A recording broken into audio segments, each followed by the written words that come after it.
So భయ ఇది నిన్న జరిగిన ఈ బెట్టింగ్ యాప్ ఎఫ్ఐఆర్ అయితే అయింది కదా, దాంట్లో కొంతమంది మా బిగ్ బాస్ నా బ్యాచ్ మేట్స్ కూడా కొంతమంది ఉన్నారు, లైక్ విష్ణుప్రియ, టేస్టీ తేజ వీళ్ళు. సో నిన్న రాత్రి దాంతో వాళ్ళతో డిస్కస్ చేయడం జరిగింది. ఉన్నారు కదా కొంతమంది, బట్ నా ఫ్యాన్స్ అయితే నా ఫ్రెండ్స్ అయితే వీళ్ళు కదా, నా బ్యాచ్ మేట్స్ వీళ్ళు, డైరెక్ట్ బ్యాచ్ మేట్స్. నేను నిన్న జరగగానే వెంటనే వాళ్ళకి ఫోన్ చేసి ఏంటి పరిస్థితి అంటే వాళ్ళకి కనీసం తెలియదు, విష్ణుప్రియకి అయితే కనీసం ఎఫ్ఐఆర్ అంటే ఏంటో కూడా తెలియదు, అది తన పరిస్థితి. సో ఇది ఎప్పుడో 1.5 year క్రితం ఎప్పుడో చేశారు, అవి పెట్టుకొని ఇప్పుడు దాని మీద ఎవరో కావాలని కేసు పెట్టడానికి ట్రై చేస్తున్నారు అన్నట్టుగా వాళ్ళు అభిప్రాయపడ్డారు. బట్ వాట్ ఎవర్ ఎప్పుడు చేసినా చేసిందే, బట్ వాళ్ళందరూ కూడా వీడియోలు అయితే చేశారు. ఈ బెట్టింగ్ యాప్స్ ఇంకా పొరపాటున ఎవరు చేయకండి అని చెప్పి ఒక అవేర్నెస్ వీడియోలు క్రియేట్ చేస్తున్నారు. కాకపోతే వాళ్ళకైతే అంటే ఇన్ఫార్మ్ అయితే చేసాము, వచ్చి తీసుకోవాలి 41 లేకపోతే నోటీస్ ఏమి ఉంటాయి కదా, అవి తీసుకోవడం అనేది ఉంటుంది. కాకపోతే వాళ్ళకి ఫస్ట్ టైం జీవితంలో ఇటువంటి ఎక్స్పీరియన్స్, ఎప్పుడు వాళ్ళ మీద ఎటువంటి కేసు లేదు జీవితంలో, అందుకని వాళ్ళు కొంచెం భయపడున్నారు. కొంచెం టైం అడిగి అది రిప్రజెంటేషన్ ఇచ్చేసి వచ్చాను. విల్ టేక్ టైమ్ అండ్ వాళ్ళ లాయర్ తోటి వాళ్ళు అప్రోచ్ అయ్యి వచ్చి చేస్తారు.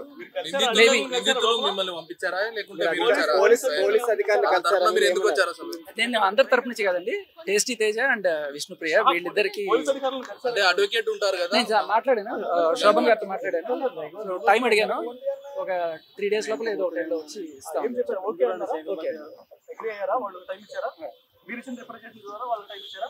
3 days లోపల అంటే ఇంకా చాలా మంది తెలియాల్సి కూడా ఉన్నది, అందరు ఈ నంబర్స్ రావాలి. దాంట్లో 12 మంది పెట్టారు కదా, 12 మంది తెలుసుకోవాల్సి ఉంది.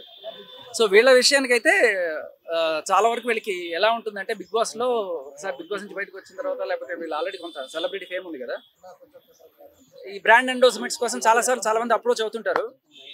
అప్రోచ్ అయినప్పుడు సరే కుక్కర్ యాడ్ చేయండి, మిక్సీ యాడ్ చేయండి ఇలా వస్తుంటే, అదే టైంలో కొంతమంది ఈ బెట్టింగ్ యాప్స్కి సంబంధించి అప్రోచ్ అయి ఉంటారు. అయితే వీళ్ళకి ఏది లీగల్ ఏది ఇల్లీగల్ అనేది కూడా తెలియదు. వాళ్ళు చెప్పేటప్పుడు ఏం చెప్తారంటే లీగల్ మేడం, చేసేయచ్చు మేడం, తప్పలేదు మేడం అన్నట్టుగా చెప్పేస్తారు. వాళ్ళు కూడా సరిగ్గా చూసుకోకపోవడం వల్ల చేసిన ఒకటో మేబీ 1.5 year బ్యాక్ ఏదో ఒకటో అరో చేసినట్టున్నారు, దానికి సంబంధించి పెట్టినట్టున్నారు. ఐ థింక్ నిన్న మా బిగ్ బాస్ గ్రూప్లోనే పెద్ద డిస్కషన్ జరిగింది. ఆల్ సీజన్స్ కంటెస్టెంట్స్ అన్న ఒక గ్రూప్ ఒకటి ఉంటుంది మాకు, దాంట్లో చాలా క్లియర్ కట్గా అందరూ అనుకుంది ఈసారి నుంచి లీగల్ ఇల్లీగల్ అసలు ఏది అవసరం లేదు, ఇక బెట్టింగ్ యాప్లు అనేది మేము ఖచ్చితంగా చేయకూడదు అని చెప్పి అనానమస్ గా ఒకటి డిసైడ్ అయితే చేసుకున్నారు. ఎవరు కూడా ఇది నుంచి బిగ్ బాస్ ఫ్యామిలీ నుంచి ఎవరు కూడా ఇవైతే చేయరు. ఈ బెట్టింగ్ యాప్స్ ప్రమోట్ చేయడం వల్ల చాలా మంది బెట్టింగ్ పెట్టి ప్రాణాలు కోల్పోయారు, సూసైడ్ చేసుకున్నారు. ఈ అంశం వాళ్ళ దృష్టిలో ఉందా, ఇలా జరిగింది అనేది ఇప్పుడు ఎవరైతే ప్రమోట్ చేశారో వాళ్ళ నాలెడ్జ్ లో ఉందా? తెలియదు.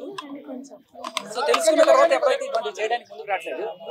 అదే చెప్తున్నా కదా, కంప్లీట్ గా అసలు ఎప్పుడు ఇటువంటివి చేయొద్దు, లీగల్ అయినా సరే. ఇప్పుడు కొన్ని ఉంటాయి, లైక్ వరీ మ్యాచ్ అని, లేకపోతే మనకి మెట్రో మీద కూడా కనబడుతుంటాయి ఈ డ్రీమ్ 11 ఇవన్నీ కూడా కనబడుతుంటాయి.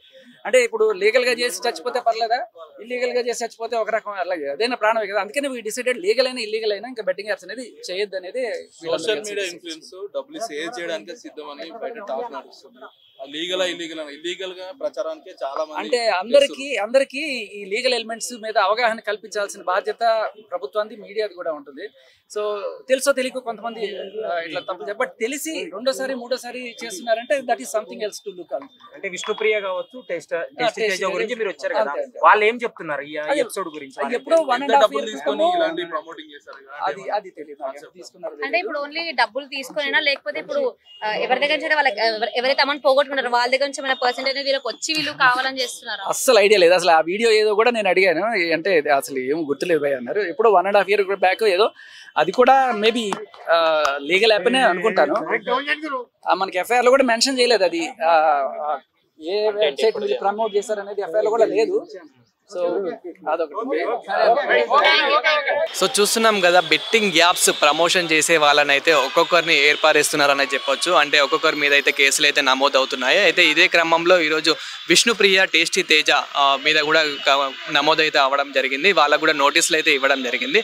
అయితే వాళ్ళకి మద్దతుగా అయితే శేఖర్ భాష బిగ్ బాస్ కంటెస్టెంట్ అని చెప్పొచ్చు. అదేవిధంగా రాస్తారుణ్ లావణ్య కేసులో శేఖర్ భాష అయితే చాలా హైలైట్ అయ్యాడు. శేఖర్ భాష అయితే వీళ్ళిద్దరికి సపోర్టివ్గా పంజాగుట్ట పోలీస్ స్టేషన్కి అయితే రావడం జరిగింది. వాళ్ళిద్దరి కేసు పంజాగుట్ట పోలీస్ స్టేషన్లో అయితే అంటే నోటీసులు అయితే ఇవ్వడం జరిగింది పంజాగుట్ట పోలీస్ స్టేషన్ నుంచి.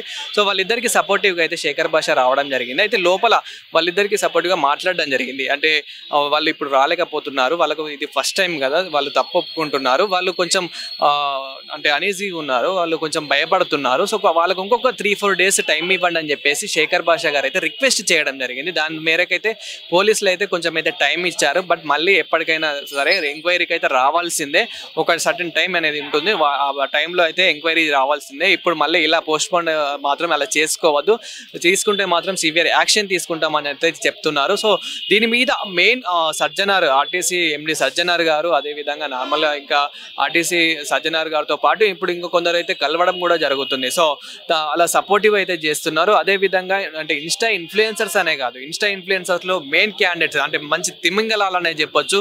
సో ఆ తిమింగలాలు కాస్త హర్ష సాయి కానివ్వండి, పర్షాన్ బాయ్స్ నుంచి ఇమ్రాన్ బాయ్ కానివ్వండి, సో ఇలా చాలా మంది అయితే ఉన్నారు, ఇమ్రాన్ ఖాన్, ఇలా చాలా మంది అయితే ఉన్నారు. సో ఇదే క్రమంలో ఇప్పుడు అంటే ఓన్లీ ఇన్ఫ్లుయెన్సర్స్ అనే కాదు, ఆ యాక్టర్స్ కూడా, సినీ ఇండస్ట్రీ నుంచి మెయిన్ యాక్టర్స్ ఎవరైతే ఉంటారో వాళ్ళ మీద కూడా కేసు అయితే నమోదైతే అవుతున్నట్లయితే తెలుస్తుంది. వాళ్ళకి కూడా నోటీసులు అయితే జారీ చేస్తున్నారు, వాళ్ళకు కూడా ఎంక్వైరీ అయితే ఉంటుంది. సో వాళ్ళ మీద కూడా సివియర్ యాక్షన్ అయితే తీసుకోబోతున్నట్లయితే తెలుస్తుంది. సో సజ్జనర్గా అయితే ఇదైతే ఒక మంచి పద్ధతి అంటే మంచి పని చేస్తున్నారు అన్నట్లయితే చాలా మంది అయితే అభినందిస్తున్నారు. అదేవిధంగా సజ్జనర్ గారికి అయితే చాలా సపోర్టివ్ కూడా చేస్తున్నారు. ఎందుకంటే ఇప్పటి వరకు ఈ బెట్టింగ్ యాప్స్ ప్రమోషన్ చేసే వాళ్ళు మీద ఎవరు కూడా యాక్షన్స్ తీసుకోలేరు. అంటే ప్లే స్టోర్లో మనకి పర్మిషన్ ఇవ్వనప్పటికీ కూడా వీళ్ళు ఇంకా ఏదైనా నార్మల్ గా మనకి ఇంకా చాలా లింక్స్ అనేది ఉంటుంది, లైక్ క్రోమ్ లో ఎన్నో లింక్స్ అనేవి ఉంటాయి, టెలిగ్రామ్ కి, ఇలాంటివి దీనికి పర్మిషన్స్ అనేటివి ఉండవు. సో సాఫ్ట్వేర్ ద్వారా వీళ్ళకి తెలియకుండా ఇప్పుడు ఎవరైతే నార్మల్ గా జాబ్స్ లేని వాళ్ళు ఉంటారో, ఇంకా ఇంట్లో డిప్రెషన్ గా ఉంటారో, ఎవరు నేను ఈజీగా సంపాదించుకునే వాళ్ళు ఉంటారో అనుకునే వాళ్ళు ఎవరైతే ఉంటారో, సో వాళ్ళు ఇలాంటి వాటికి చాలా అట్రాక్టివ్ అయిపోయి ఇంకా చెప్పేది కూడా మంచి మంచి సెలబ్రిటీస్ చెప్తున్నారు కదా, నేను ఫాలో అయ్యే వాళ్ళు కూడా ఫాలో అయ్యే వాళ్ళే చెప్తున్నారు కదా అని చెప్పేసి వీళ్ళు ఆడడం మొదలు పెడతారు. ఫస్ట్ 1000తో స్టార్ట్ పెడతారు, తర్వాత 5000, 50,000, 1,00,000, కోటి. సో ఇట్లా కొన్ని కోట్లు పోగొట్టుకున్న వాళ్ళు కూడా ఉన్నారు, అప్పుల పాలైపోయి ఇంకా ఏం చేయాలో తెలియక సో వాళ్ళు సూసైడ్ చేసుకోవడము, ఇలా అదేవిధంగా అంటే అసలు ఆత్మహత్య అనేది ఇలా చేసుకోవడము, అర్థం చేసుకున్నాడని చెప్పేసి వాళ్ళ భార్య పిల్లలు ఎవరైతే ఉంటారో అంటే వాళ్ళ కుటుంబ సభ్యులు కూడా వాళ్ళు కూడా చేసుకోవడము ఇంత దారి తీస్తుంది. అయినా వీళ్ళ బెట్టింగ్ యాప్స్ మాత్రం ఏమాత్రం ఆపడం లేదు. సో ఇలా జరుగుతుంది. అందుకే దీనికి సజ్జనార్ గారు అయితే సివియర్గా అయితే యాక్షన్ తీసుకున్నారు. సో ప్రజెంట్ ఈ రోజు అయితే పంజాగుట్ట పోలీస్ స్టేషన్కి యాంకర్ విష్ణుప్రియ అదేవిధంగా Bigg Boss contestant tasty Teja అయితే రావాల్సి ఉంది. బట్ వాళ్ళైతే రిక్వెస్ట్ అని చెప్పేసి ఒక శేఖర్ భాషను అయితే పంపించడం జరిగింది. సో శేఖర్ భాష రిక్వెస్ట్ చేయడం మేరకు పోలీసులు అయితే ఇప్పటికైతే పర్మిషన్ అయితే ఇచ్చారు. సో బెట్టింగ్ యాప్స్ ఇప్పటికైనా మానుకోండి, ఇప్పటికైనా అసలు బెట్టింగ్ యాప్స్ ప్రమోట్ చేయడం ఇక్కడికైనా బంద్ చేయండి. అదేవిధంగా ఆడేవాళ్ళు కూడా బంద్ చేస్తేనే బాగుంటుందని చెప్పేసి సజ్జనార్ గారితో పాటు మన వైల్డ్ వుల్ఫ్ ఛానల్ కూడా కోరుతుంది. Thank you.